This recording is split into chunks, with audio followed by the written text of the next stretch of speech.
Pavlenko. Allez, place à l'innovation sur Europe 1. Bonjour Anissé Mbida. Bonjour Dimitri, bonjour à tous. Après le steak sans vache, on va bientôt avoir des planches sans arbre.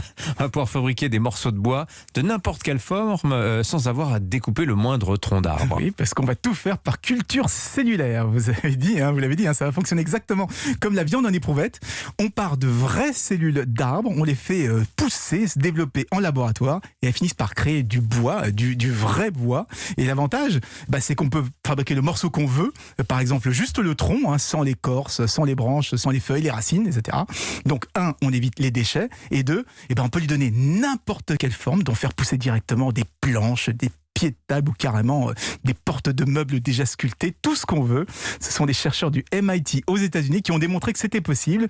Ils ont fait pousser un cadre en bois, comme un cadre de tableau, et tout ça sans toucher le moindre arbre. Mais qu'est-ce qu'on va mettre au pied de nos géraniums si on n'a plus de copeaux? Bon, en tout cas, j'imagine que ce processus de création de bois cellulaire, c'est long. Il faudrait combien de temps pour faire pousser une planche? Alors c'est assez long, ça peut prendre jusqu'à 2 ans, mais ça reste quand même infiniment plus rapide que dans la nature. Je ne sais pas si vous le savez, mais il faut attendre en moyenne 20 ans pour qu'un peuplier puisse donner un volume de bois acceptable. Alors j'ai pas pris le peuplier par hasard, il se trouve que c'est un arbre à croissance extrêmement rapide. Oui, d'accord. Donc en faisant pousser les planches en labo, non seulement on gagne du temps, ça revient aussi moins cher puisqu'il n'y a plus besoin de couper l'arbre, de le transporter, de le scier, et de coller les morceaux, etc. pour faire des planches. Mais quel est l'objectif? C'est lutter contre la déforestation?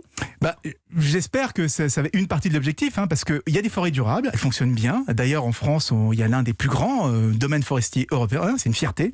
Donc pour moi, le principal intérêt, c'est de donner un outil supplémentaire à la filière bois, un outil plus souple qui permet de laisser les arbres bien tranquilles là où ils sont et de faire pousser les morceaux les moins nobles en laboratoire. La même logique que la viande en éprouvette, par exemple. Vous n'avez jamais entendu le cri de l'arbre qui souffre? La tronçonneuse, le pauvre. Merci beaucoup Anissé.